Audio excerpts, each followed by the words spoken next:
Welcome to Aavikunurga. Herzlichen willkommen. Tervetuloa, dobro požalovat. Aavikunurga puhketalust rääkides peab alustama vast sellest, kust on pärit Aavikunurga nimi. Aavikunurga on oma nime saanud kahest sõnast, aavik ja nurga. Nimelt on siin sündinud Johannes Aavik ja tollal oli selle koha nimi Nurga maaüksus. Panime kaks sõna kokku, aavik ja nurga ja saigi Aavikunurga. Meie talus on 12 eriilmelist tuba, kõik erineva suurusega, erineva mugavusse tasemega. Oma tubade kujunduses me oleme kasutanud tekstiile ja dekoratsiooni elemente, mis me oleme kaasa toonud oma reisidelt või nendes perioodides, kui me oleme elanud välismaal. Meil on üsna kena väikene kunstikogu sellistest riikidest nagu Tadžikistan ja Kirgistan ja Moldaavia, kuhu elu on meid viinud elama mõneks ajaks. Meie aitades on näiteks pulmavaibad Bosnia ja Hertsegoviinast või siis Moldaaviast. Üks aidakamber on meil lausa nimetatud Tadžiki aidaks, sellepärast, et seal on eksponeeritud tadžikkide rahvarõivad ja samuti siis Tadžiki pulmavaib Susane. Hästi palju on meil tekstiile, mis on pärit Kirgiisia jurtadest ja loomulikult on meil võimalik proovida ka magamist baldahiini all, sest meie suur lemmikreisisiht on olnud aastate jooksul India. Nii et kindla peale on põnev vaadata siia tulles ka, kuidas on erinevatesse tubadesse erinevate riikide käsitööd ja erinevate riikide kunsti paigutatud. Kalameestele teadmiseks, et meil on üsnagi huvitav ahingute kogu siin seina peal. Ja meil on paat ja paadiga pääseb merele koos meiega kalavõrke laskma. Jalgrattaga saab avastada ümbrust. Jalgrattaid väiksematele seltskondadele me anname välja.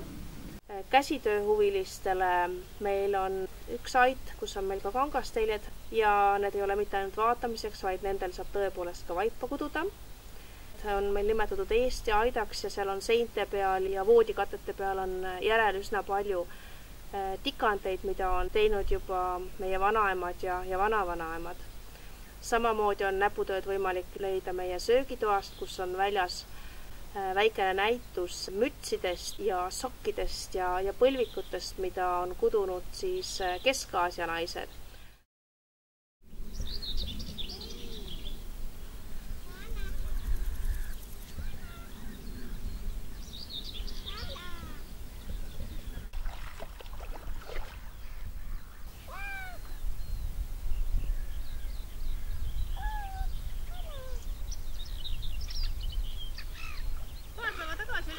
Me käisime Iirisega siin ujumas. Aga Laidulina majakas paistab sealt üle võrnalt. Kahtla laiul on üks majakas, mis on ehitatud juba enne esimest Eesti Vabariiki, siis kui Tsaari Venemaa ametnikud kaardi peale vaatasid ja otsustasid, et see on see koht, kus võiks üks majakas olla. Ja Poola ehitusmahed ehitasid ühe tõeliselt ilusa majaka ja kui seda majakat hakati avama, siis tuli välja, et tegelikult selles kohas majaka järgi vajadus puudub ja see majakas ei ole päevagi töötanud majakana. Ja sinna on võimalik siis matkata ja vaadata, kuidas omal ajal Poola mehed oskasid ilusat tööd teha. Nagu tavalises tüüpilises turismitalus kindlasti saab minna sauna. Meil on 2 sauna. Mõlemad saunad on puuküttega, nii et leil on ikka tõeline Eesti leil. Sauna kõrval on meil kümbrustünn, mida köetakse terve pikk päev ja siis on seal päris mõnus ennast leotada ja eriti mõnus on siis, kui õues on vilets ilm ja siis sealt soojast veest vaadata, kuidas linnad lendavad ja lilled õitsevad. Meie talus on peetud ka pulmi, väiksematele seltskondadele. Me mahutame 50 kuni 60 inimest siia ära. Hästi palju on meie talus suvepäevalisi käinud. Jaanipäeval on meil külas alati suur jaanilõke, mängib ansambel, tehakse tantsu, süüakse suitsukala ja juuakse ka siis koha peal pruulitud jaaniõlut. Tere tulemast Aavikunurgale, puhkama, suvepäevi pidama, sõpradega grillima, kala püüdma ja kala suitsutama või lihtsalt võrkikes lebama, raamatut lugema ja ööbikulaulu kuulama. Nii et tere tulemast!